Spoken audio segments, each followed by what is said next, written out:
The air at the Yokosuka Naval Arsenal in November 1944 was thick with more than just the salt of the Pacific.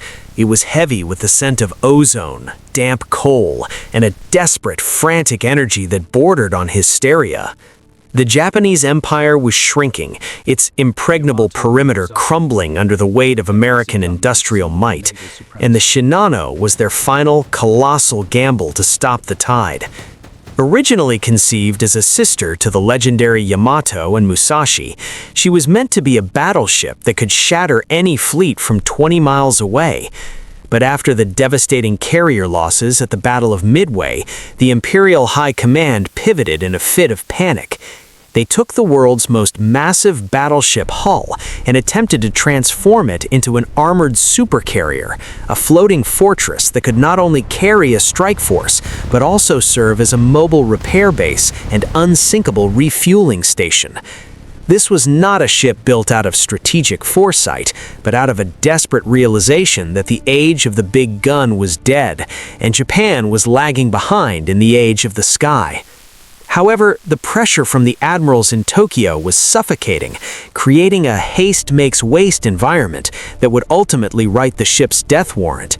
By late 1944, the shadow of the B-29 superfortress loomed over the Japanese home islands, and the shipyards were no longer safe havens.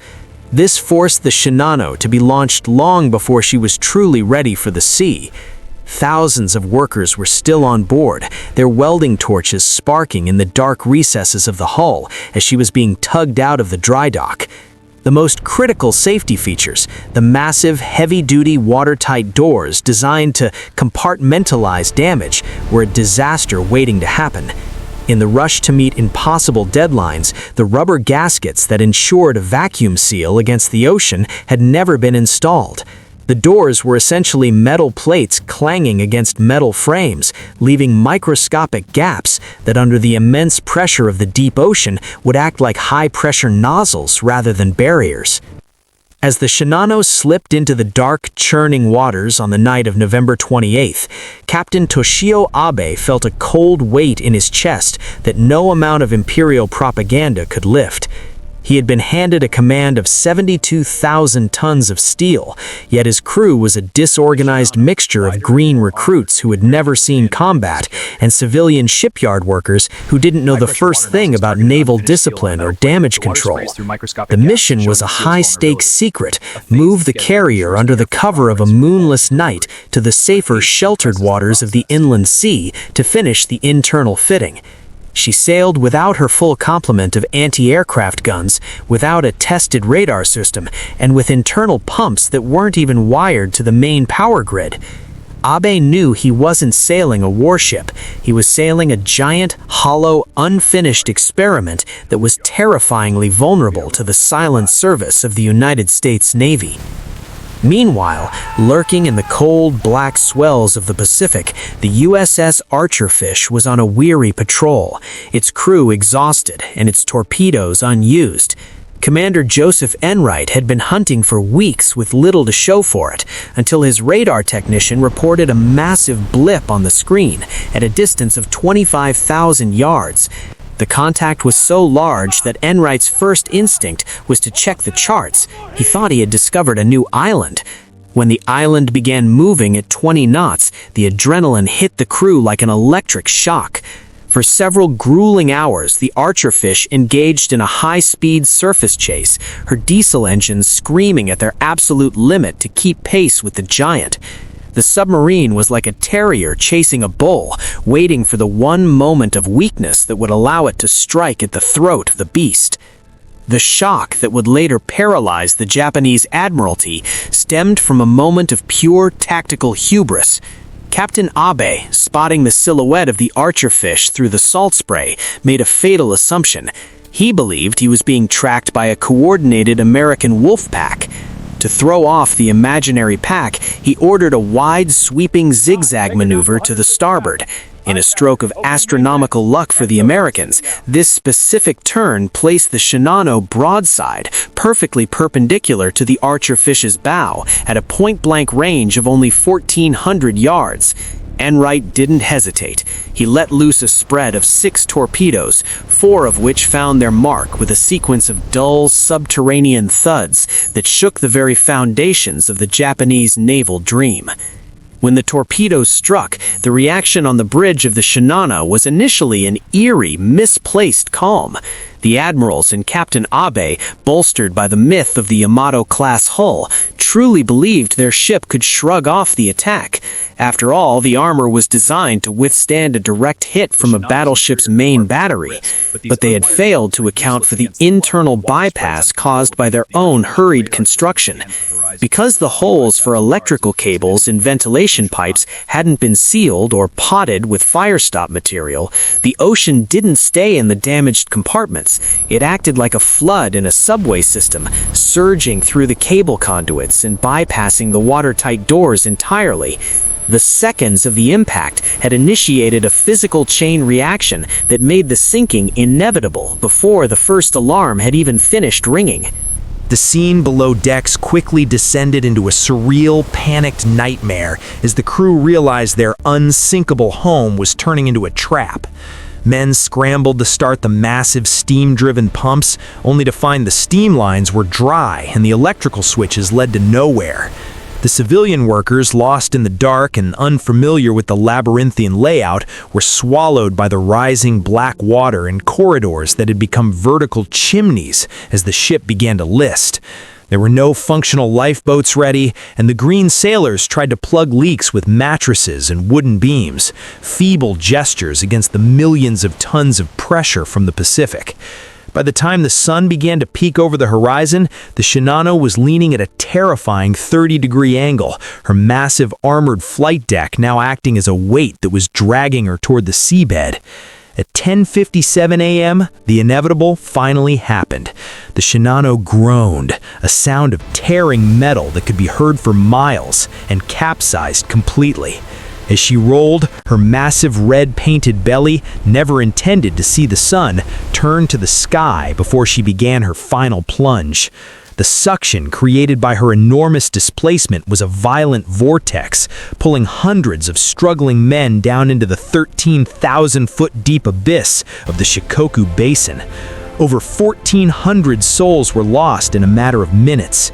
The shock within the Japanese high command was so total that they essentially deleted the ship from the records, keeping the sinking a state secret until after the surrender.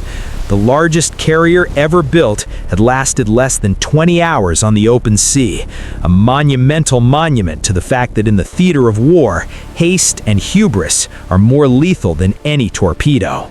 To capture the American perspective, we have to look through the periscope of the USS Archerfish. For Commander Joseph Enright, this mission didn't start as a legendary intercept. It started as a massive headache. His crew was frustrated after days of empty radar screens. When that island first appeared on the glowing green phosphorus of the radar, the tension on the bridge was thick. Enright actually grabbed his binoculars and climbed to the shears, squinting through the salt spray. He couldn't believe what he was seeing. Through the haze, he saw a silhouette so gargantuan it defied the recognition manuals. He turned to his executive officer and whispered, "If that's a ship, it's the biggest damn thing I've ever seen."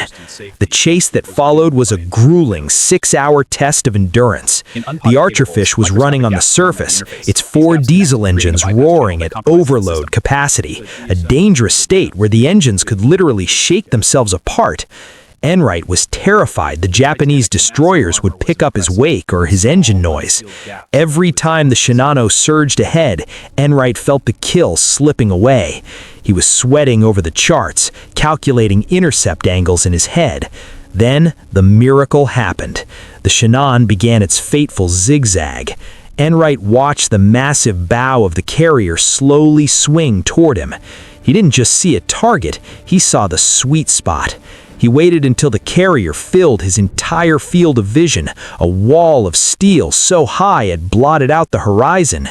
In the cramped, sweaty belly of the Archerfish, the torpedo room was a hive of silent activity. The fish were armed, and the outer doors were opened with a mechanical clunk that felt loud enough to wake the dead.